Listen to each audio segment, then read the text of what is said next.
বিপিএলে সবসময় পেশাদারিত্ব দেখিয়ে এসেছে সিলেট স্ট্রাইকার্স নাম বদলে নতুন স্পিরিটে সিলেট টাইটান্স নতুন রূপে সেজেছে।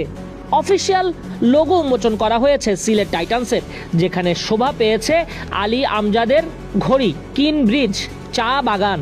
শুধু তাই না, টাইটান ব্যাট, নাগরী লিপি, সিলেটের রং রূপ সংস্কৃতি সবকিছুই।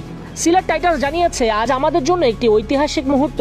অবশেষে উন্মোচিত হলো সিলেট টাইটান্সের নতুন পরিচয়, নতুন শক্তি, নতুন প্রতীক, অফিসিয়াল লোগো। এই লোগো শুধু একটি ডিজাইন নয়, এটি সাহস, সম্মান, ঐতিহ্য আর অদম্য সিলেটি স্পিরিটের প্রতীক। যে স্পিরিট আমাদের প্রতিটা বল, প্রতিটা রান, প্রতিটা জয়ের স্বপ্নকে আরও শক্তিশালী করে। We rise together.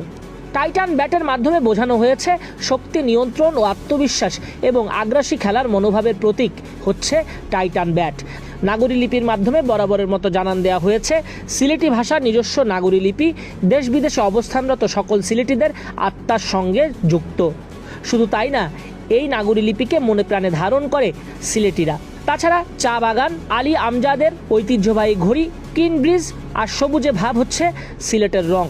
ঢাল হচ্ছে বিশ্বস্ততা, নিরাপত্তা, জয়ের প্রতিশ্রুতি এবং একতাবদ্ধ হয়ে টিকে থাকার মন্ত্র।